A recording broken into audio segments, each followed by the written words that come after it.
Magandang araw mga Kai Soto fans. Alam naman ng lahat ng mga NBA basketball fans na napakapambihira ang katulad ni Kai Soto ng mga players sa NBA. Hindi may kakailan ang kanyang taas na 7'3" ay isang pambihirang biyaya, lalo na kung pag-uusapan ang mga kasanayan at abilidad na meron siya. Sa kasalukuyan, hindi aabot sa 5 players ang may ganitong kataas sa NBA. At kung meron man, hindi lahat ay kasing skilled ni Kai. Makikita ang mga kilalang pangalan tulad ni na Kristaps Porzingis at Victor Wembanyama na parehong kilala sa kanilang versatility at elite na paglalaro sa loob at labas ng paint. Nadagdagan rin ang listahan ng mga higante ngayong season sa pamamagitan ni Zach Edey at nariyan din si Bol Bol na naglalaro ngayon para sa Phoenix Suns. Subalit sa labas ng mga nababanggit na pangalan, si Kai Soto na ang pinakamalapit na susunod na 7'3" na papasok sa NBA. Well, hindi may iwasang mapansin ang kanyang potensyal, lalo na't patuloy niyang ipinapakita ang kanyang talento sa Japan B-League. Ngayon pa lang ay litaw na ang abilidad ni Kai sa pagiging sentro ng opensa ng Koshigaya Alphas.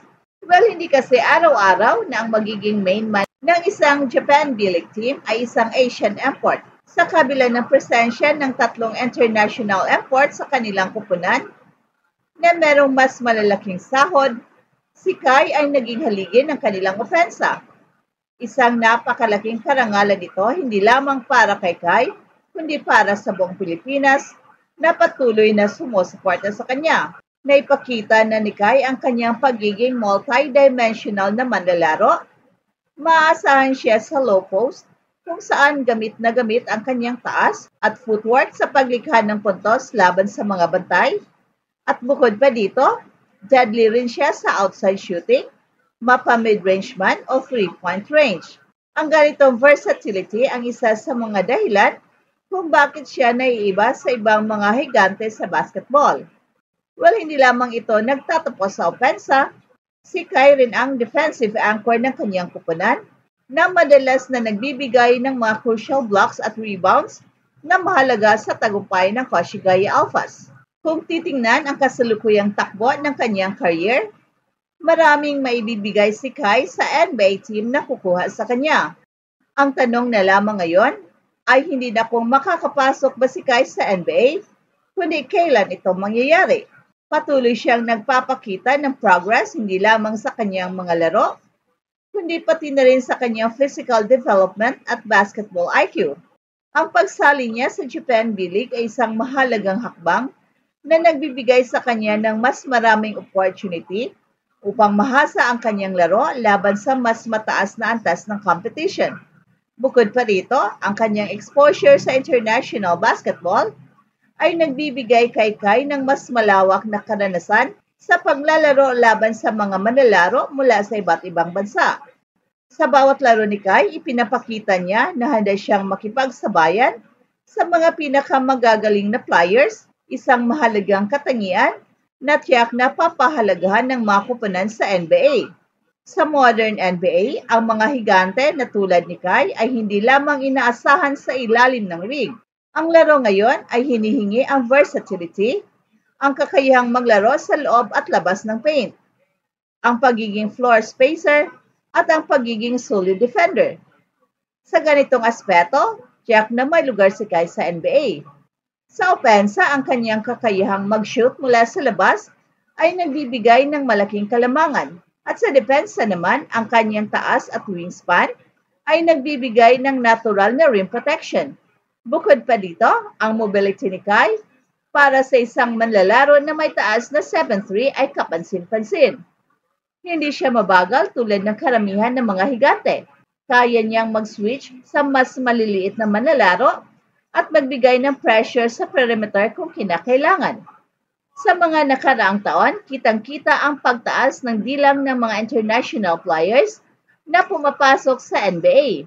Ang MVP award sa mga nagdaang season ay kadalasan napupunta sa mga manlalaro mula sa labas ng US tulad ni Nikola Jokic at Giannis Antetokounmpo. Ang pag-usbong ng mga manlalaro tulad ni Luka Doncic at Victor Wembanyama ay patunay na mas bukas na ang NBA sa pagtanggap ng talento mula sa iba't ibang party ng mundo. At dahil dito, mas may pagkakataon ngayon si Kai na masilip ng mga NBA scouts at executives. Ang kanyang taglay na potensyal at kasanayan ay tiyak na magiging kapaki-pakinabang para sa kahit anong kupunan na maglakas loob na bigyan siya ng pagkakataon. Sa kasaysayan ng Philippine basketball, si Kai ang may pinakamalaking tsansa na makapasok at magtagumpay sa NBA. Bilang isang pambansang inspirasyon, maraming kabataang Pinoy ang sumusubaybay sa kanyang karera at nangangarap na sundan ang kanyang mga yapak. Ang bawat laro ni Kai sa Japan B-League ay nagiging dahilan ng kasiyahan at pag-asa para sa kanyang mga taga-suporta. Well, hindi biro ang hirap at sakripisyo na dinanas ni Kai upang makarating sa kung saan siya ngayon. Mula sa paglaro sa Pilipinas, paglipat sa US para sa mas mataas na antas ng pagsasanay, hanggang sa pagpasok sa international leagues, ipinakita ni Kai ang kanyang determinasyon at dedikasyon sa basketball. Ang kanyang journey ay isang patunay na ang talento ng Pinoy ay kayang makipagsabayan sa mundo. Sa bawat laro ni Kai para sa Koshigaya Alphas, mas nagiging malinaw ang kanyang potensyal bilang isang NBA caliber player. Ang kanyang taas, kasanayan at pagiging multidimensional ay mga katangian na bihirang matagpuan sa isang manlalaro. At higit sa lahat, ang kanyang puso at determinasyon ay nabibigay ng inspirasyon hindi lamang sa kanyang mga tagahanga, kundi sa buong bansa. Habang patuloy niyang pinapanday ang kanyang laro, ang tanong na lang ngayon ay kailan siya tatawagin ng NBA. Ang araw na yon ay tiyak na magiging makasaysayan, hindi lamang para kay Kai, kundi para sa bawat Pilipinong nangangarap na makakita ng isang full-blooded Pinoy na maglalaro sa pinakamataas na antas ng basketball.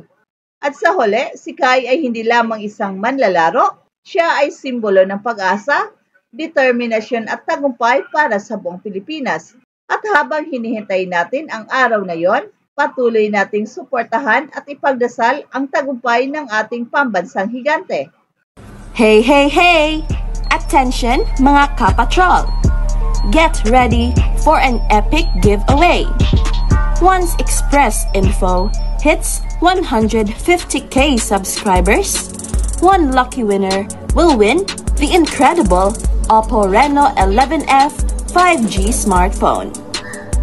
Here's how to join. Step 1. Subscribe to Express Info right now. Step 2. Like this video. Then step 3.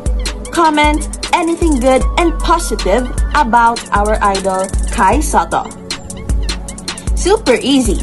Just subscribe, like, and comment.